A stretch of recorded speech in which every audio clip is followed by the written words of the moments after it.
Let's get started because all of you are talking about how the FDA granted full approval for the Pfizer vaccine, and now the president has a strong message for U.S. companies. Take a look.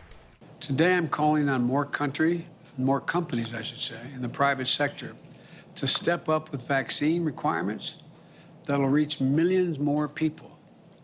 If you're a business leader, a nonprofit leader, a state or local leader, who has been waiting for full FDA approval to require vaccinations, I call on you now to do that. Okay, so thank goodness we have Dr. Kohli here to answer our questions. Do you think the COVID vaccine will be just like other vaccines that are universally required for normal life? I think it's already gotten there, guys. And I think the people that choose not to get the COVID vaccine are going to alienate themselves from society. They're going to cut themselves out of things. I had a friend who went to New York over the weekend, went to a Broadway show.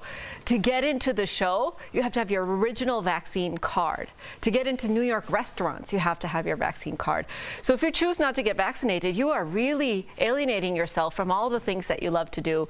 And I really hope that people will start getting vaccinated because that's where we're headed. Well, let's talk about the people that are saying, yeah, I'm not vaccinated, but I'm not an anti-vaxxer. It's just the fact that this is not FDA approved. So now that Pfizer has gotten the approval, do you think this will move those people that were on the fence to the side of the vaccinated? I really hope so, Al. There were 30% of people that were saying that they're waiting for the FDA approval. It's a lot of people. What else I hope is that companies, even though I hate to use the stick rather than the carrot, will start mandating, because that's something that when people have consequences for not doing something, it motivates them to do it, and we're doing it in their best interest. The third piece of this is now that Pfizer is now fully FDA approved, it can start advertising. So you're going to see ads on TV about life with the vaccine. Yeah. And so you're going to reach those people who maybe had never really thought about life with the vaccine. All right. Doctorate and marketing degree. Yeah. I love it. I love it. What about kids now, like mine? They're only 2 and 4, but what about kids under 12? When are they going to start getting vaccinated? You know, I hope that comes soon, Jeff, but I'm worried that that timeline's getting pushed farther and farther back. Because remember, in order to get full FDA approval, this vaccine first had emergency use authorization based on the preliminary data. Now, what we heard from Dr. Fauci yesterday was that with kids, that risk-benefit ratio may not favor emergency use authorization. So we may want to wait for full approval for kids, which is going to take its time. So I'm hoping that it'll happen this fall for all you guys as kids, but I think it may happen next year even. Well, let's keep talking about fall, and let's talk about the people, I'm assuming like us, that have had both shots and are getting ready for their booster shot.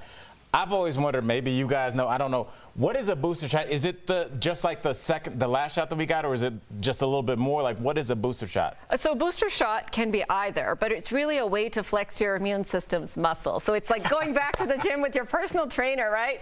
You've been out of it for a little while, so your immune system, which maybe hasn't been activated, is starting to get a little lazy. So it's a way to boost your antibodies. It's a way to boost your immune fighting cells. And you can do mix and match boosters. So you can have one type of one booster, like a messenger RNA mixed with a DNA vaccine, so like a Pfizer and a Johnson & Johnson, but that's not what we're doing right now. What we're doing, and what's really been put out there so far by the White House, is the same manufacturer even, so Pfizer, Moderna, given about 6 to 8 months after the second dose, in order to boost the antibodies and really augment that immune response. Now, what we need to wait on, you guys, is whether this is safe. We know that it works. We know it works really well to boost those antibodies, but we need the FDA to greenlight it under emergency use authorization to know that it's also safe for us to get. So we have a lot of our viewers that are asking questions. One, when will the pandemic be over? Speaking of which, Dr. Fauci, he originally estimated, and I want our viewers and for you to watch what he said, because now our viewers are accusing him of flip-flopping, right? So he originally said the coronavirus would still be a problem come fall of 2022. But if you look at this clip, he has a new estimate. Take a look, Dr. Kohli.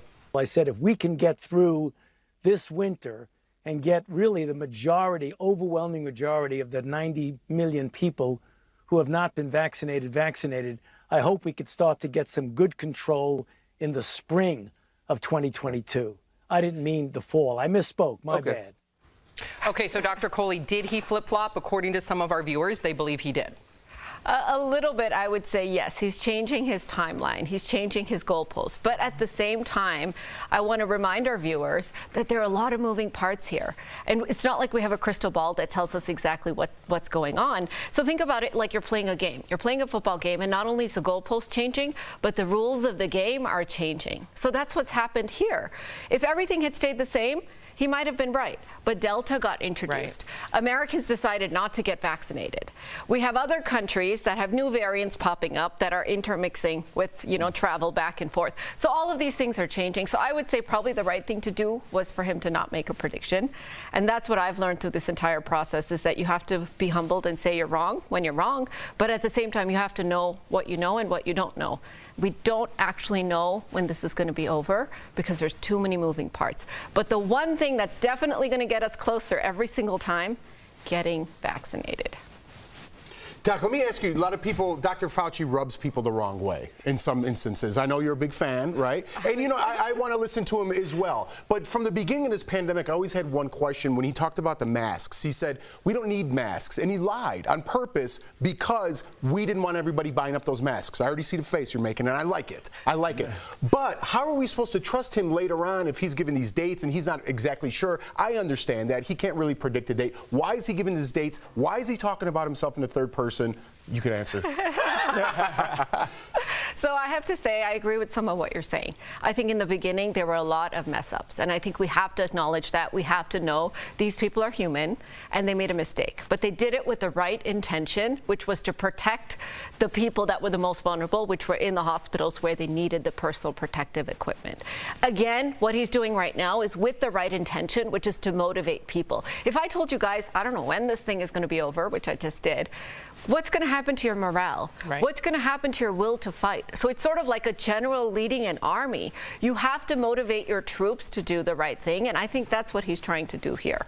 All right, well said. We also want to get your take on this. So a group of doctors in Florida walked out in protest yesterday. There they are. So Dr. Kohli, they say they are exhausted and their patients and resources are running low. Now, they are protesting all of the unvaccinated patients that they are treating, and they're hoping the walkout will encourage more people to go and get vaccinated. What's your take on that? You guys, I wish I had been invited to this protest because I would have 100% gone. I am with all these doctors out there. I'm tired. I'm frustrated. I'm angry. I'm also sad. I'm sad that people are making the wrong decision based on misinformation when we have the solution right in front of us.